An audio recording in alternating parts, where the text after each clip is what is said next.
Oh, hello, it's Rebecca. Got my miniature Schnauzer with me today, Sasha. Say hi to the camera, Sash. She's like, nope, it's nap time. So, she and I are going to make this video. I guess mostly I'll do the talking though. And I've got one in the background that likes to do plenty of talking herself. So, hopefully she doesn't start barking, but here we go.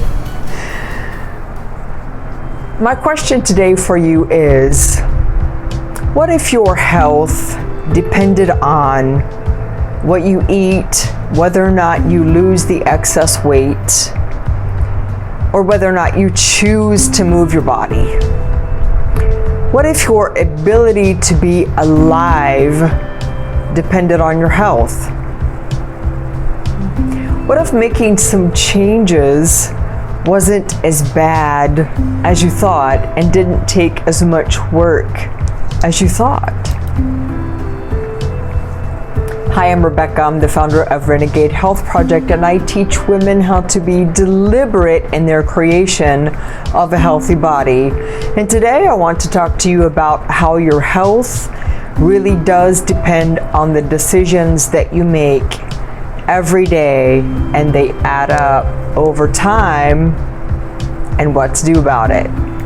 So let me ask you, do you think it's better to live in a mentality of health and wellness now, or when you develop some sort of dis-ease in your body? Many folks say that they want to lose the excess weight, but they can't develop the vision for the goal. They want to lose weight, but they don't want to make the changes.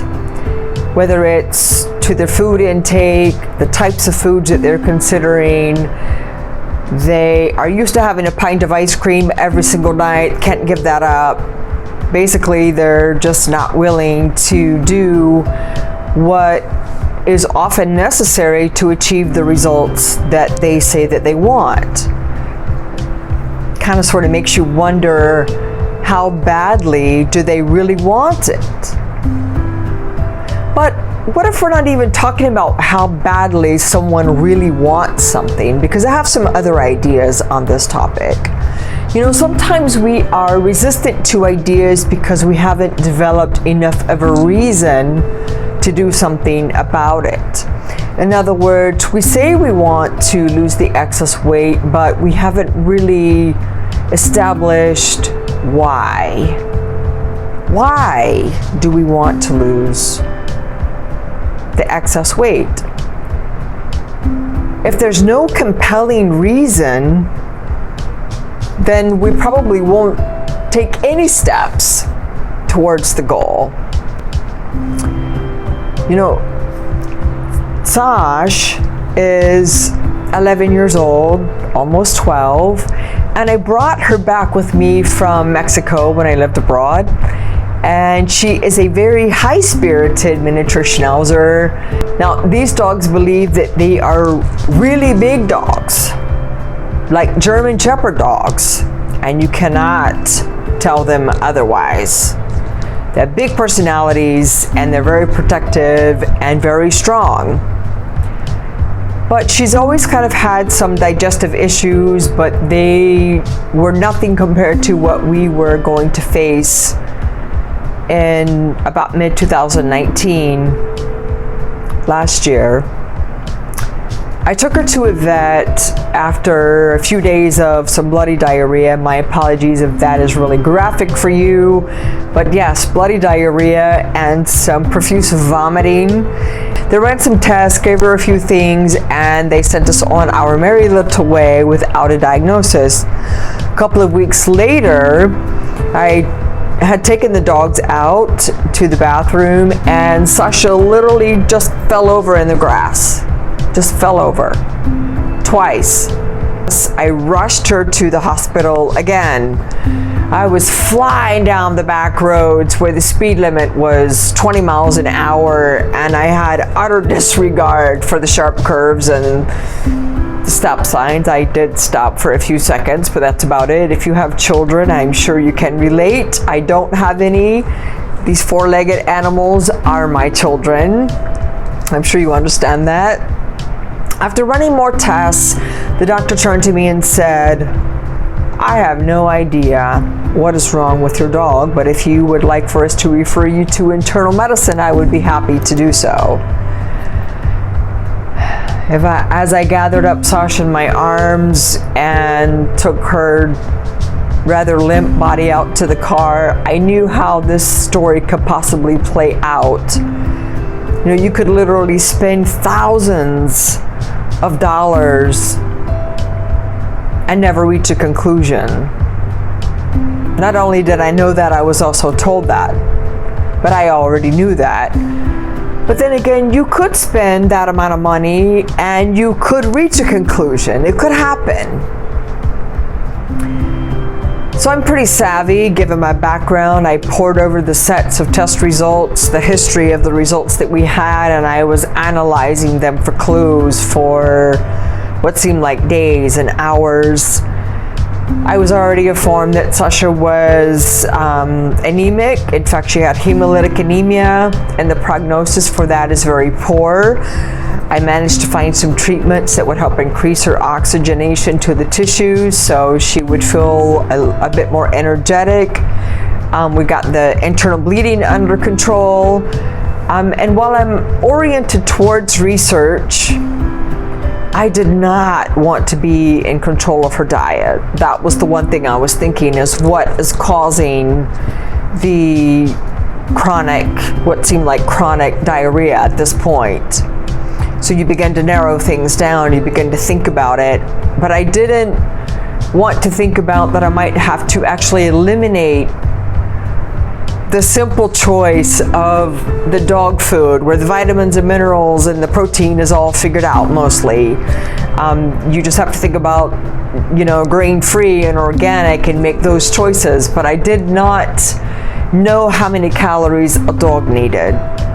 I didn't know how many grams of protein, what percentage should be carbohydrates, what percentage should be fat in her diet. And I didn't have time, frankly. It was enough to prepare for my husband, and I didn't have time to prepare separate meals for her, human food every day. And I just simply, I didn't want to be in charge of her dietary needs. I knew a lot about human needs. I did not know anything about dog needs. At least this was the story that I was telling myself. So a couple of weeks later, I ended up taking Sasha to the vet again after she began drinking extraordinary quantities of water. You probably know what that is. Yes, her blood glucose was 700. So she had to be hospitalized, and the doctor, before taking her back, said, well, she must have had pancreatitis at some point. So I'm thinking, well, that makes total sense. So now it doesn't matter that I don't want to be in charge of her dietary needs. Do you see where I'm going with this? Now it doesn't matter how I feel about the process anymore. My hand is going to be forced to take on the task of learning about what her needs are. Her being able to sustain life depends on my ability and my willingness to implement these changes for this animal that depends on me. So how do you not implement changes for an animal who depends on you, who has hemolytic anemia, a heart murmur, duodenal ulcer, now chronic pancreatitis, early stages of renal and hepatic failure, who is now insulin dependent because of pancreatic destruction, and is now mostly blind. And to boot, as I mentioned, If her pancreas is destroyed, then that also means that I would eventually figure out that she has exocrine pancreatic insufficiency, which means that she cannot digest food, any food. So now talk to me about what resistance someone would have about taking care and prolonging life and providing quality of life to a person or an animal that depends on you. What would you do if it were your pet, or your child, or your mother, or your spouse? I'm guessing you would do something similar. You would do everything within your power, everything within your means to prolong the life of that being that you loved, so long as they were living comfortably. If you could make life better, would you? Would you let the experimenting begin? Would you let the note-taking begin? Or would you say, it's just too much work?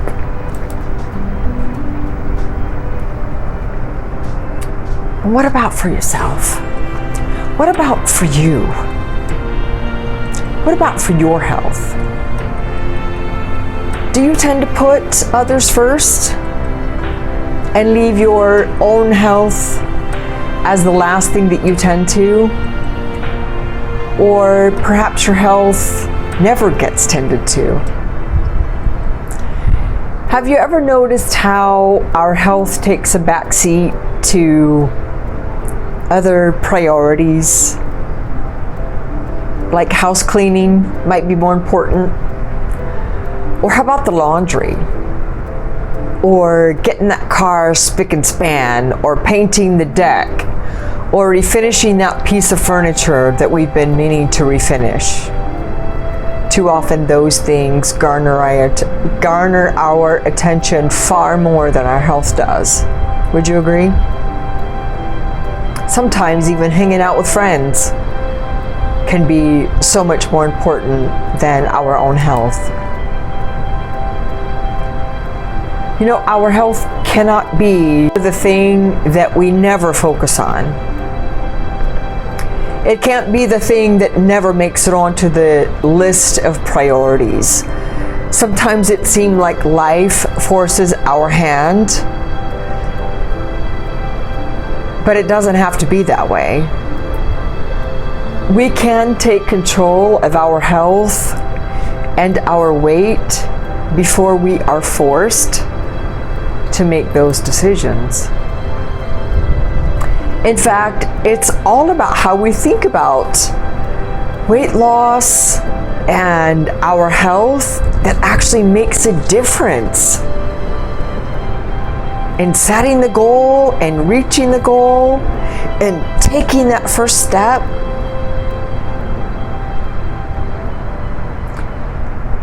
But how would it feel to be forced to make a decision about losing the weight that you know that you need to lose, or implementing the changes that you kind of assume are necessary to implement? How would that feel? Knowing that those changes now must occur to be compatible with a level of life that you want. For some people, unfortunately, this is the way that it is. This is the only way that people will move. And that is unfortunate. And again, it doesn't have to be that way. We don't have to be pushed to the brink of this decision making. You know, some people want to achieve a healthy weight, yet they resist making the changes, as I talked about earlier. When I lost the 93 pounds, I was fairly open to making decisions. There were some things that I thought, don't ask me to give that up. Like cheese. Don't ask me to give up cheese, because that's never happening. Until there was a reason why I ended up reducing the quantity of cheese that I consume a week. Not saying you should do that. I'm saying that I found a compelling reason to do it. When it came to my dog's health, the task ahead was so daunting because I didn't know anything about her macros, protein, carbohydrates, and the quantity of fat she should be eating, especially with pancreatic insufficiency. And now you add in diabetes to the mix, and it further reduces the types of foods that she can eat and how much. It seemed daunting, and I did resist getting involved at the level that I needed to be until I absolutely had to. Turns out it wasn't so bad. It wasn't as daunting as I thought. Just like for you, it's not going to be as daunting for you as you think. But I want you to make decisions about your health from an empowered place. I want you to reach a healthy weight because it's a desire that you have to feel better, to feel good, to feel confident, to have more fun. And not let the weight, the extra weight that you see, that you believe prevents you from having and being all of these things. I want you to eliminate the ideas that it's too hard and it just takes too much work, because your life really does depend on your decisions about your health today. I can show you a different way of thinking about the weight loss process, of getting your mind on board, lining up, getting on that path to reach a healthy weight. It's not as hard as you think. It's not as hard as you think. If you align your thoughts with the goal, you can make decisions about those goals from an empowered state, not from a state of, now I must. Because if I don't, my quality of life will decline so rapidly. Now I must. No one wants to be in that state making decisions. If you have been there, you know what I'm talking about. In my dog's case, there were no choices about whether or not I could get involved. It was a must at that point. If I wanted my dog to live, it was a must to get involved. Didn't matter how much preparation it required then for food, how much investigation I had to do, how much I had to learn about what she needed to eat, how much experimentation it would take, how much time was required, the quantity of chicken that I had to cook for her, what kind of herbs could she have, could she not have, what kind of veggies were good for her, which things did I need to avoid. All of that becomes irrelevant when you must make a decision about your health or someone else's health. She has good days and very bad days, just like the rest of us, which often does require a lot more digging and more experimenting. But isn't that what it's all about? That's kind of part of the fun. That's how you have to look at it. It's part of the fun, the experimenting, going back and seeing where you were, seeing where you are today, because you took notes and you know what works and you know what doesn't work. You know, so many times it felt like she and I had reached the end of the road. Yet here we are, 14, 15 months later, still experimenting, still rolling with whatever comes up. Right, Sash? She's out like a light. Fortunately, with my own health, I was not as resistant. I did know a lot more about human health. It was my forte, it's what I've studied. It was my primary area of investigation. And it's been a priority for more than 7 years. Actually, it's been a priority for about 23 years, but I really honed in on the last 7. And if I had not done that, I likely would have been a candidate to develop type 2 diabetes, making me part of the statistics that we currently have. I said all that to say this. I invite you to make some decisions about your priorities. And I hope that you are inspired to take action. If you want to reach a healthy weight, I can help you get there. Even if you've tried a million things. I know I did. A million things. Felt like a million. Even if it wasn't, felt like it. I can help you navigate the waters that lead you to keeping the weight off once it's lost. Remember, this is about deliberate creation of your healthy body from an empowered state, not from a state where something has already happened and you must make a decision. Still, you must and should make a decision.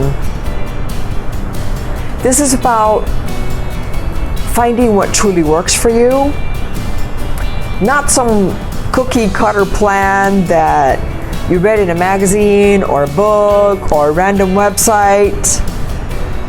This is about taking steps that make you a priority. Say yes to yourself and yes to receiving the healthy body that you desire and the healthy body that you deserve. Yeah, I said that.